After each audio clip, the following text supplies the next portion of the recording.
You are welcome back to this YouTube channel. So today, we are going to be looking at the analysis and the summary of the Marriage of Anansewa. We are also going to be looking at the background, the themes, and the settings, everything you need to know about the Marriage of Anansewa. This play is a well-written play and it is a very interesting one that you don't want to miss. This play is written by Efwafe Sutherland. He is a Ghanaian writer. So in this video, I have actually made it very simple for anybody to understand. So therefore, let us start right away. We are going to be starting with the background to the play. A long time ago, a very talented and kind woman named Efwafe Sutherland wrote a play called The Marriage of Anansewa. Efa came from Ghana, a country in West Africa, and she loved her culture and her people very much. She wanted to share the beauty of Ghanaian stories. Please, all these things that I am noting, please ensure you put them to your mind. Ghanaian stories with the whole world. So she wrote this play first in the Ghanaian language called Twi. Alright, and then it was turned into English so that even more people everywhere could read and enjoy it. The play is built around one of the most famous and beloved characters in African story. Please note that in African story, that character is called Ananse. Alright, Ananse is a spider-man, which means he looks like a person, but he is actually a spider too. He has been in African folk stories for hundreds and hundreds of years. People all across West Africa and even in the Caribbean know stories about Ananse. He is famous for being very, very clever. Please, I need you to know that. Very, very clever. He uses his brain and his quick thinking to solve problems, sometimes in ways that are not very honest. He tricks people, he tells small lies, and he finds clever way out of trouble. But some still love him because he is funny and charming, and because deep down he cares about the people he loves. Efwafe Sutherland used a special Ghanaian way of telling stories called Anasemsem. This word, please note this Anasemsem, alright. This word means spider story. In the old days, people in Ghana would sit together in the evening and a storyteller would tell Ananse stories out loud. The audience would join in by singing, clapping, answering the storyteller, and even acting parts of the story themselves. It was not just a show to watch quietly, it was a big, joyful community event where everyone was part of the story.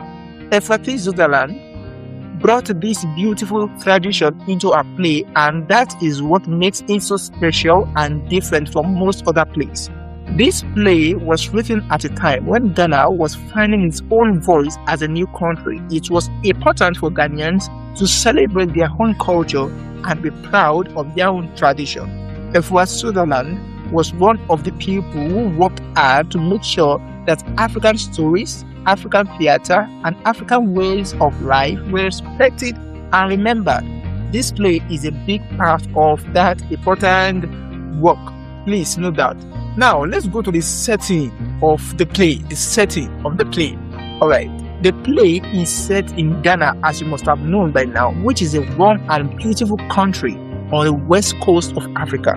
Most of the action happens in two main kinds of places. The first is Anansewa. This is a simple house in a town where ordinary Ghanaian people live.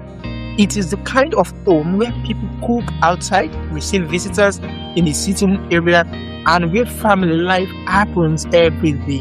Ananse and his daughter Anansewa lives here together, and it is from this house that Ananse carries out all his big plans. The second kind of place in the play is the palaces of the four great chiefs. We do not always see the palaces directly on stage, but we hear about them and we see the messenger who come from those palaces. The chiefs live in grand places far from Ananse's simple home, and they are powerful men who are used to getting wealth they want. The time of the play feels like a modern Ghana, but one that still holds tightly to old customs and traditions. People in the play send letters through the post, which is a modern thing. But they also follow the old tradition of the bride price, where a man who wants to marry a woman must give gifts and money to her family. This mix of old and new Ghana makes the people feel real and alive. It shows that even as the world changes, people still hold on to the things that matters most to their heart and their history. The atmosphere of the play is warm and colorful. Please, I want you to know that warm and colorful.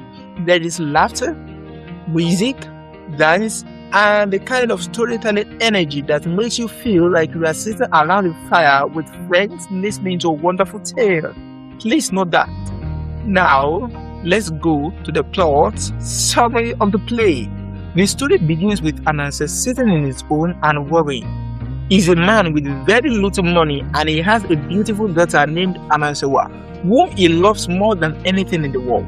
He wants to give her the best life possible, but his empty pockets make that very hard. So, Anansewa does what Ananse always does. He thinks and thinks and thinks until a plan pops into his clever little head.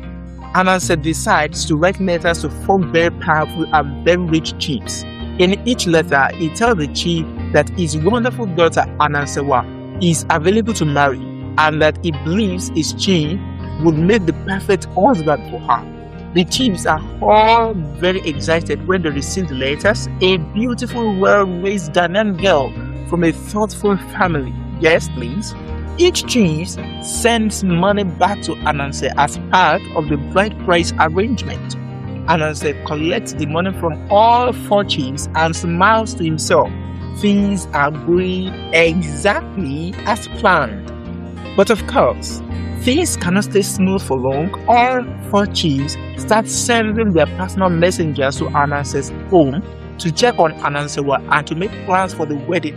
Soon, messengers from different chiefs are arriving at almost the same time, and Ananse has to keep spinning new stories to keep everyone happy and to stop them from finding out each other. The situation is getting messy and complicated very fast. Please note that. To escape the growing trouble, Ananse comes up with another big trick. He announces that his dear daughter Anansewa has suddenly fallen ill and has died. He sends word to all 4 chiefs about this terrible and sad news. Everyone is shocked. The chiefs are all heartbroken because they had all been looking forward to marry such a lovely girl. Now Anansewa watches very carefully. He wants to see how each chief reacts to the news of Anansewa's death. Does the chief send kind and loving words? Does the chief offer to come and support the family? Does the chief show that he truly cared about Anansewa as a person and not just as a prize to be won? Ananse uses this sad pretense situation to test the heart of the 4 men. When all 4 chiefs came to Anansewa's home to pay the last respect to the supposed dead Anansewa, Ananse sees clearly which one of them has the kindest heart and the truest love. That chief is called Chief Who is Chief. And let me point out something at this point. This name is Chief Who is Chief and not Chief Who is Who.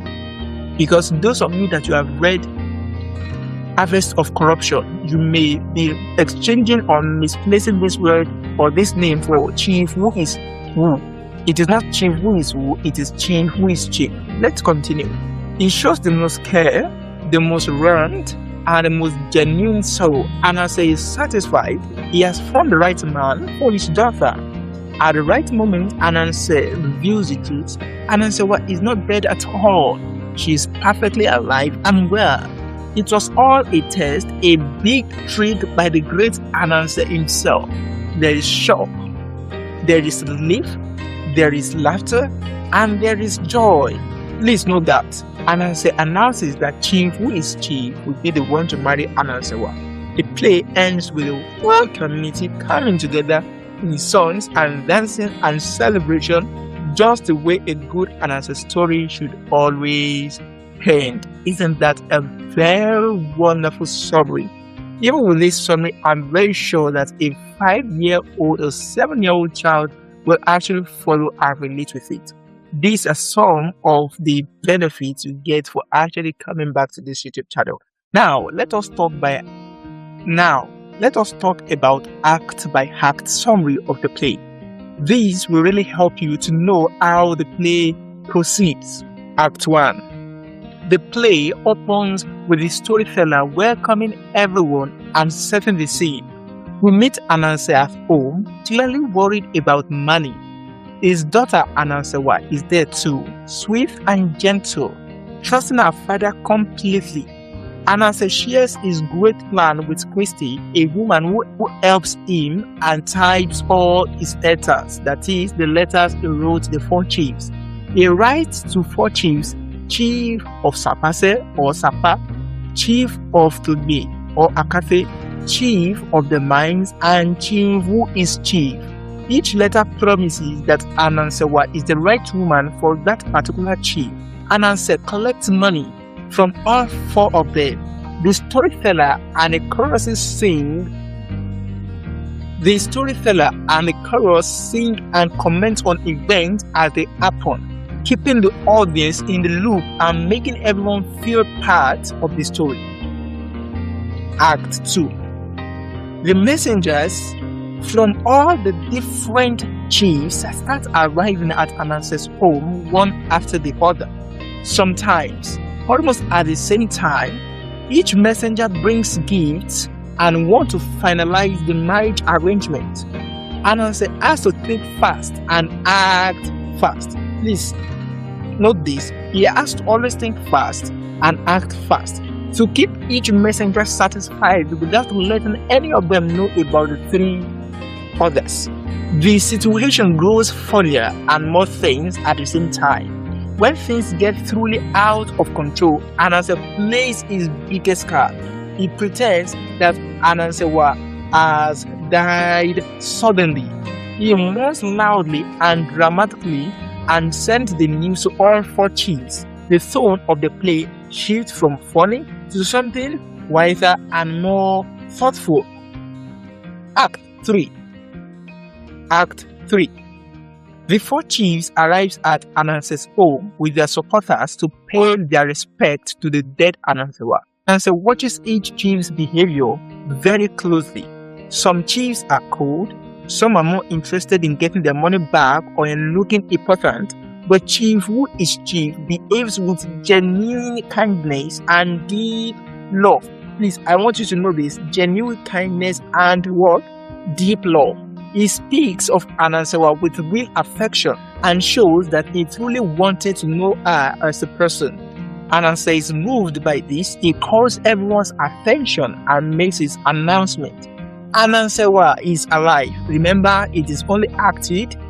There is a great surprise and celebration. Anansewa declares Chief who is Chief is the winner of Anansewa's hand in marriage. The play ends with singing, dancing, and great happiness all around. Now let us talk about the theme of the play. Number 1 is cleverness and trickery. The art of this play is the clever mind of Anansewa. He uses tricks and plans to get what he wants. On one hand, his cleverness saves him from poverty. On the other hand, his tricks create a lot of confusion and could have hurt people. The play asks to think about whether it is okay to be clever in dishonest ways, even when you have good reasons for it. Number 2, love between a parent and a child. Everything Anansewa does comes from love. He loves Anansewa so much that he is willing to do crazy and risky things just to make her life better. This theme reminds us that parents often sacrifice a lot and even make mistakes because they want good things for their children. Love between family members is one of the strongest forces in the play. Number 3, greed and its problems. Please, I need you to note all these things. You can take your book and begin to jot them down so that you will not forget as we begin to talk about them. Alright, this will really help you in your exams. Greed and its problems. Anansewa loves money and a little too much. And this love of money is what pushes him to start all his tricks. The play shows us that being greedy can put you and the people you love in difficult situations.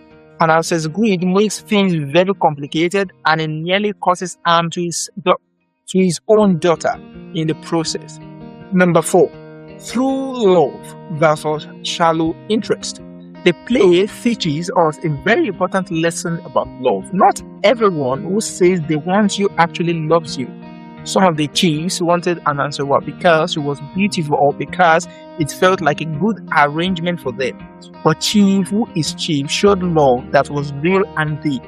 The play tells us that true love is shown in how a person acts when things are hard, not just when things are easy and fun. Number 5. African culture, tradition, and identity. Throughout the play, we see Ghanaian customs like the bride price, the role of chiefs, and the way communities come together. The storytelling style itself is a celebration of African tradition. The play is a reminder that African ways of life are rich, meaningful, and worth being proud of. And lastly, we have community and togetherness. The play uses the Anansewa style to involve the audience as part of the story. This is a way of saying that stories belong to everyone. No one is just a quiet watcher, everyone is part of the community and part of the telling.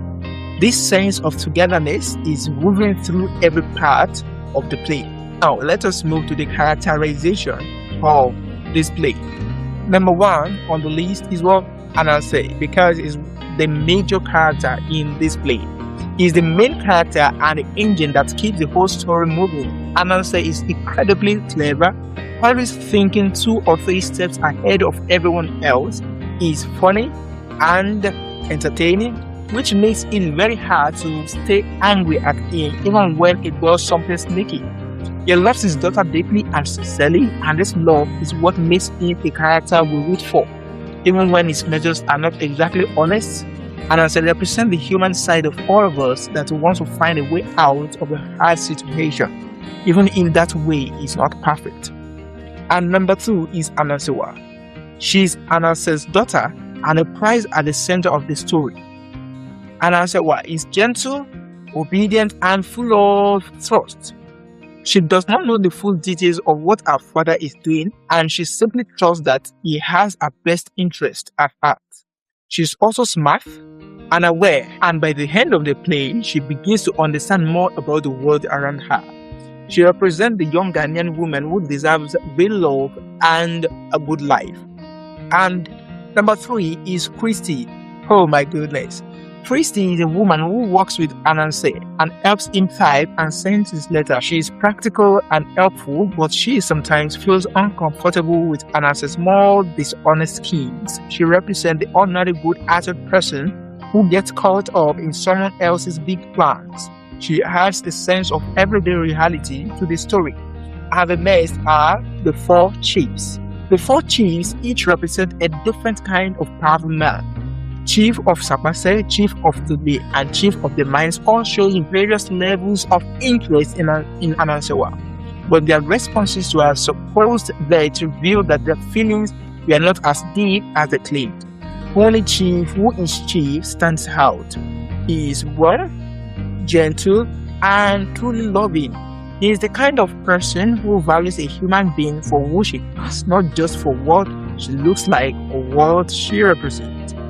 And next is the storyteller and the chorus. This is one of the major features in African literature. The storyteller is one of the most important parts of the play.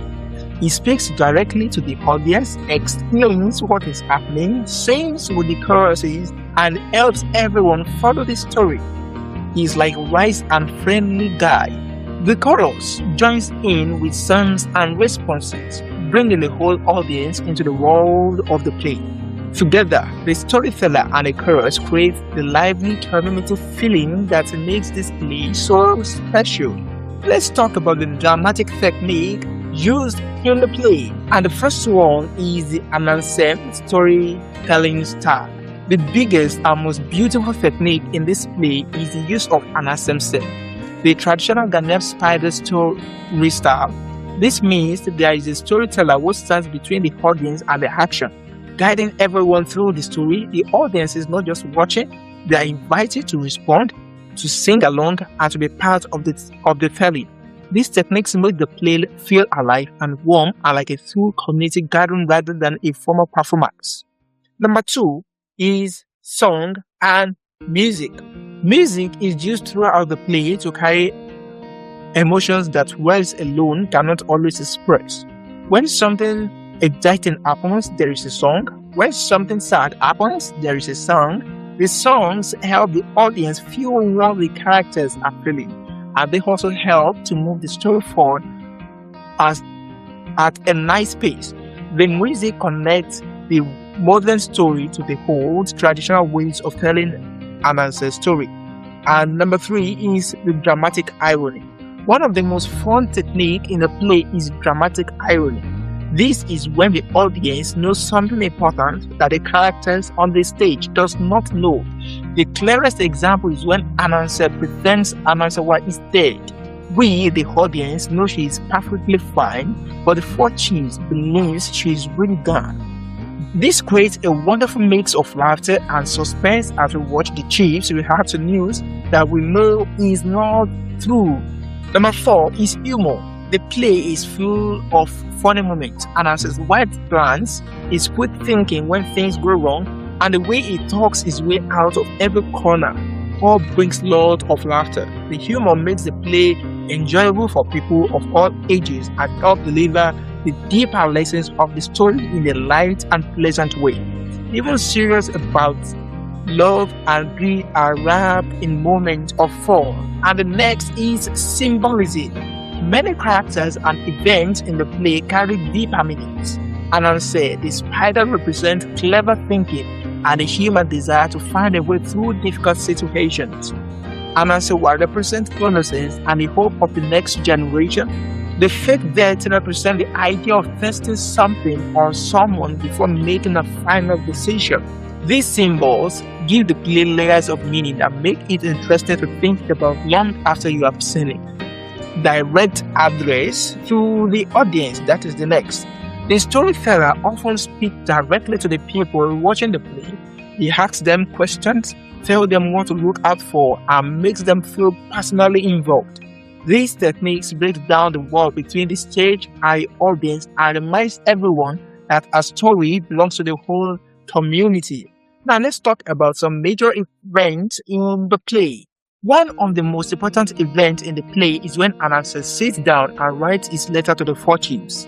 This is the moment when the whole adventure begins. Without this act of clever but dishonest planning, there would be no story at all. He sets everything else in motion and immediately tells us what kind of man Anansewa is.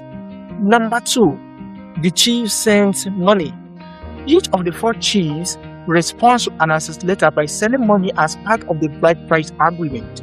This is a major event because it means Anansewa's plan is working, but it also means he is now in a situation where 4 powerful men all believe they are going to marry the same girl.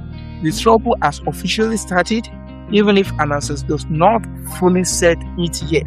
And the number 3 is the messengers arrive. When the chiefs begin sending their messengers to Anansewa's home, the comedy and the danger both grew at the same time. The messengers come with gifts, questions, and expectations. Anansewa has to be very quick and very creative to manage all of them without letting the truth come out. These scenes are some of the funniest in the play, and they show just how skilled Anansewa is at thinking on his feet.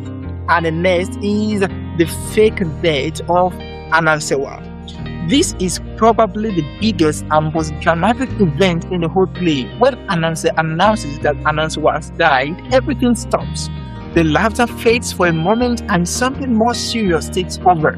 This moment is important because it is the turning point of the story. It is the moment when Anansewa stops running from the problem and instead turns into a fool for finding the right answer. And the next is the chiefs come to pay their respect, that is to say, after the death. When all 4 chiefs arrive at Anansewa's home to mourn Anansewa, the audience gets to see each man's true character. This is the moment that the whole play has been building towards. Who truly loved Anansewa? Who was just pretending? Who shows kindness when there is nothing left to give? The answers to these questions are revealed here, and they are the heart of the story's message. Next is the revelation. When Anansewa finally announces that Anansewa is alive and well, the mood of the play lifts instantly. There is surprise, relief, and joy all at once. This moment feels like a sunrise after a dark night. The truth comes out, the trick is done, and the right man has been identified. It is one of the most satisfying moments in the play. And lastly, the final celebration. The play ends with a celebration that involves the whole community. There is singing and dancing and happiness all around. This final event is not just about one wedding, it's about togetherness, about the joy of a community coming together to celebrate love and life. It is a reminder that African culture and tradition, the happiness of one person is shared by everyone around them.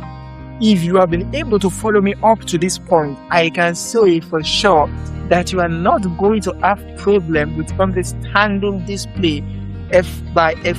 Switzerland called The Marriage of Anansewa. Thank you so much for watching this video. I want you to subscribe to this YouTube channel for more summary and analysis simplified like this. And I will see you in the next video. Bye for now.